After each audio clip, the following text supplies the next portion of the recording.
Do you have $35? Do you want to make your smart TV even smarter? Is the Fire TV stick the solution, or should you go with something else? This is Live With It. I am Sarah Lane, and this is the show where we do a deep dive on a gadget, a service, a product that we think is worth your time. Or maybe not. Not another review show. No, we're actually living with this stuff, helping you decide if you want to live with it as well. Subscribe to our new YouTube channel at youtube.com/@livewithitshow. It's easy to do and helps you find us. Joining me today is Roger Chang. Hey, Raj. Hey, everyone. It's great to be here. Well, I'm glad you're happy to be here. So we're talking about the Fire Stick HD today. Now, for anybody who is familiar with Amazon's Fire Sticks, there are a few. What we're talking about today is the Fire Stick HD. It was introduced about 4 months ago, and what's interesting about it is that even though it has some limitations, it does not require a power source. You plug it into your TV, into the HDMI. You plug it in, then you plug it into the USB-C port if your smart TV supports that, and that's it. You don't have to send power to the wall in any way. I thought that made a lot of sense to me. And also for $35, it didn't break the bank. So that's why I decided to say, all right, I'm using WebOS because I have an LG smart TV that's just over 2 years old. It's a very nice TV, and WebOS has its issues, but it's fine. And, what if I just, used another format on top of this and made things act a little bit differently? So that was my feeling going in. That was what we were doing. So there wasn't an issue with your TV where the smart part of it stopped working. He's like, I need to be able to stream, back into my TV. Not at all. No. As a cord cutter, which I have been for some time, I've got two TVs in my house. I have one TV in the living room, which is my LG, and I just use WebOS. I have another TV that's older in my bedroom, and I have an Apple TV connected to that. But WebOS, for a lot of people who kind of complain and moan about it, it really doesn't bother me all that much. I really haven't had a lot of problems with it. I also only use a few apps. And I think your mileage may vary here when we're talking about the Fire TV Stick and what you're going to try to access.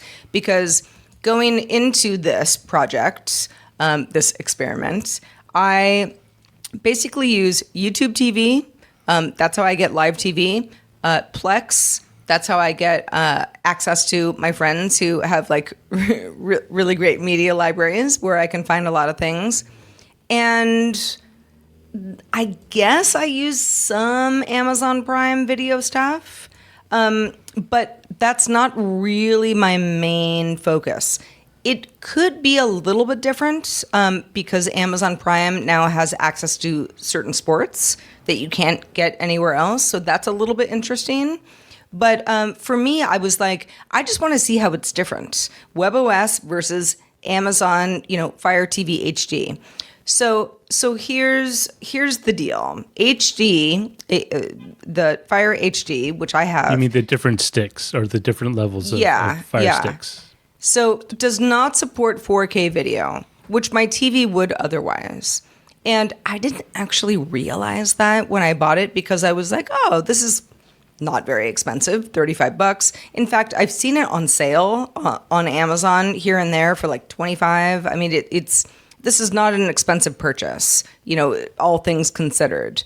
But I thought let's see how it changes my, I don't know, just kind of being on the cord cutter reality.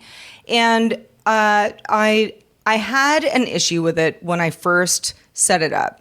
And that's probably important to tell people. So this this particular stick, again, not 4K capable, only HD, but what it does is you don't have to plug it into the wall. So plugged it into my HDMI port.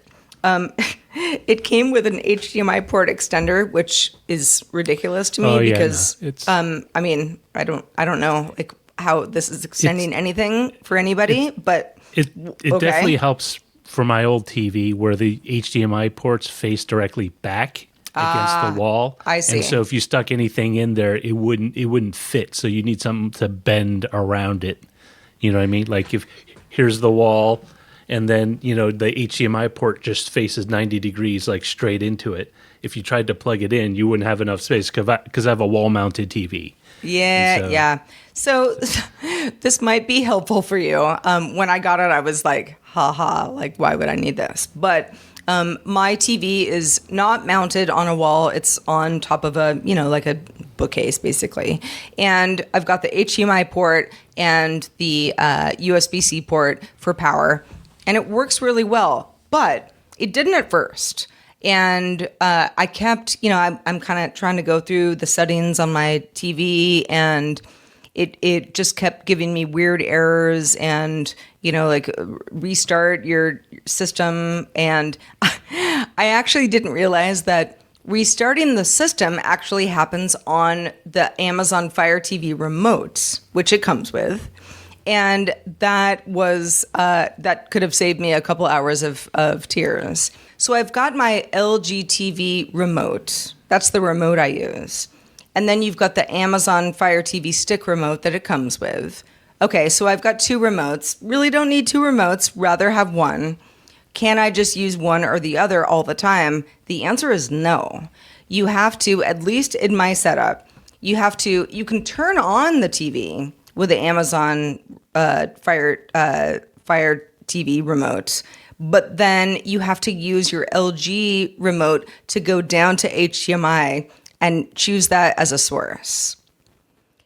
Now, that maybe I'm doing something wrong here, but I find that to be very clunky, and I also don't want several remotes on my coffee table. I just want the one. So that's annoying. Does it support the eARC functionality? So some HDMI equipped HD or ultra high def TV support a function where if you use an ARC, it'll allow you to run the TV through the device remote instead of the TV remote. Yes. Does it allow you to do that? It does, in theory. I have had problems with this. So I kind of just, I sort of just gave up the goat. At some point, I was like, this is so annoying. It kind of works sometimes, but it feels glitchy. And so that would be my first, just caution to anybody is like, if you are trying to use this new Amazon Fire TV HD remote as your universal remote, I don't know. Mileage may vary.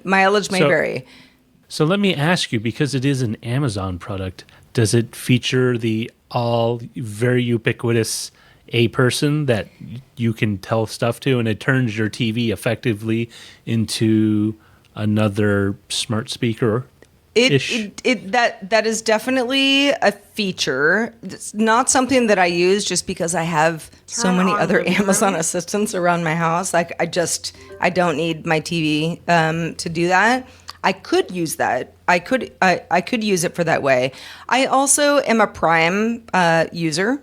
Amazon Prime that I pay for, which gets me access to a lot of content that you wouldn't get access to otherwise.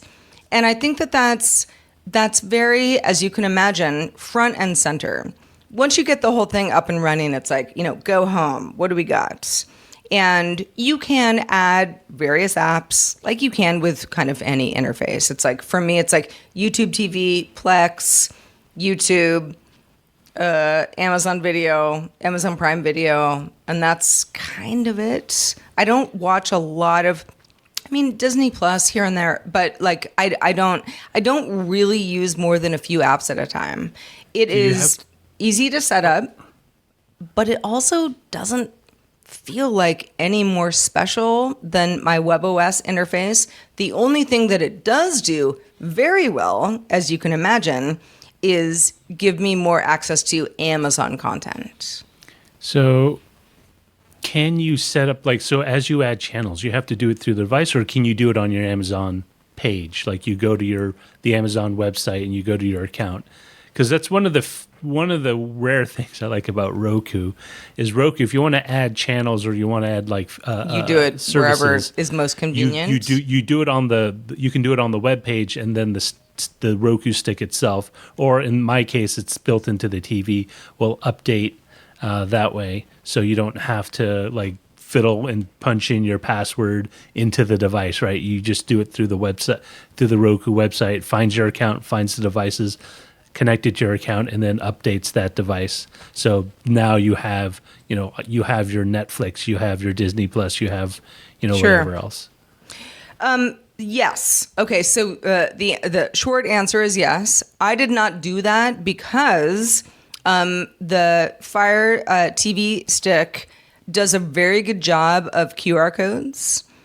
Which I'm trying to lean into more and more these days. It's like, do you want to enter your password or just scan the QR code? It's like QR code, way easier. So it was not hard for me to access the stuff that I had accessed previously on either Apple TV or WebOS. And yeah, that part is fine. And it really does act as a nice layer above, like you said, Roger, a smart TV interface that maybe isn't working for you or feels, long in the tooth or whatever. But because WebOS on my LG TV in the living room, which is where I watch the majority of all my stuff, that already works pretty well.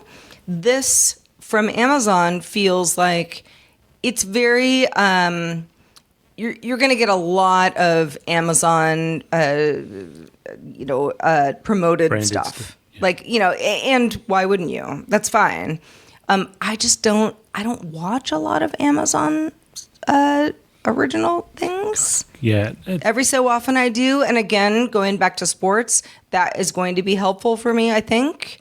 But otherwise, it feels to me like this is a very inexpensive, to be honest, like $35. It's not zero. That's a stocking stuffer. Right. But this is an inexpensive way to have a whole new media interface. Now, if you subscribe to a bunch of stuff, you can set all that up. You can make it your own. But it is very Amazon focused. So if you say, well, I actually watch a lot of stuff via Amazon, this is probably something for you to look into if you don't have one already. And again, like I said, the Fire TV HD, which I have, is not 4K capable, but it looks really good, and you don't need an external power supply. And that is, I think, the convenience aspect is sort of it's like a win-win. What's the most, I don't want to say obnoxious, but what's the one thing you wish they would redesign or fix? Why is this done this way? I mean, I guess when I go to the home screen, it just gives me ideas for shows that I'm like, I'm never going to watch that. But that's what Netflix does too. It's like that's like they all do that. They're trying to be like, hey, maybe start this new series that you haven't watched yet. And I'm like, no, I just want to watch the stuff I want to watch. It's the advertising aspect of it. The advertising aspect of it is very Amazon focused. But I'm not going to sit here and be like, oh, I don't like Amazon. I use Amazon on a daily basis for all sorts of things.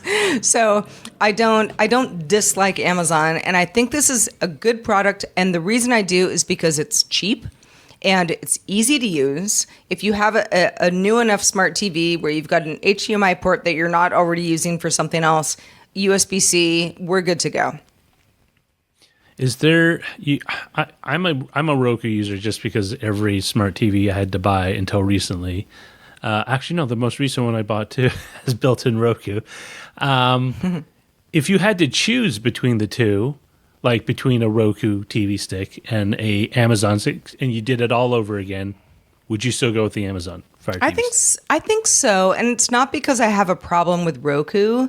In fact, back in the day before HBO Max or HBO Go, I forget which one was first, was only on Roku and not on Apple TV. And I was watching, I don't know, I was like doing another watch of The Wire for the fourth time, something, whatever it was. There was a reason that Roku, I was like, oh, you have to have both. And then it came to Apple TV, the content, and Roku just sort of fell by the wayside for me. Not because I didn't like the platform, I just didn't need both. And so I chose Apple instead. But when it comes to Roku versus Amazon now, I think Roku is probably the better platform just because it's less Amazon everything marketing in your face. And again, if you don't care about that, then that's not a problem.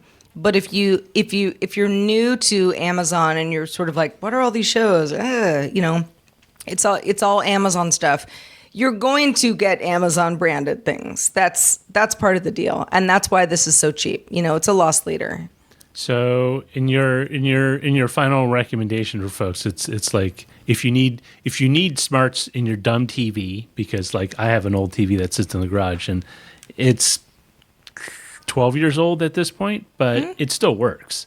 It just doesn't have it. You have to connect it to an Ethernet port to get the connectivity, right? There's no Wi-Fi connectivity, so it's probably easier for me to just buy a stick and plug it in and use it that way. But you give it an easy recommendation, thumbs up. I would say thumbs up. I would say thumbs up because it's not expensive. If it were $120, I'd say don't bother. But it's an inexpensive, it's an easy, kind of no frills way to have a very modern variety of content that you would get anyway. And again, you can make it your own. Sure, the homepage is going to have a bunch of Amazon stuff on that, but you can install the apps that you want. It has all the usual suspects. So I've been happy with it, even though I'm like 4K. I don't have 4K. Again, my eyes, they don't care. They really don't. Well, Roger, thanks for hanging with me, talking about the Amazon Fire Stick, and thanks to all of you for being with us week after week. We want your ideas for future Live With It episodes. We've got a whole spreadsheet of stuff that we want to talk about, but we want to talk about the things that you want to hear about as well. So keep that in mind. If you have comments, if you have suggestions, future Live With It episodes, send them on over to feedback@dailytechnewsshow.com. And if you enjoy our show, please subscribe and consider supporting us on Patreon. We're on Patreon. We're new there. We're like the new kids on the block. Check out patreon.com/livewithit to learn more. Until next time, I'm Sarah Lane with Roger Chang, and you've been living with it with us.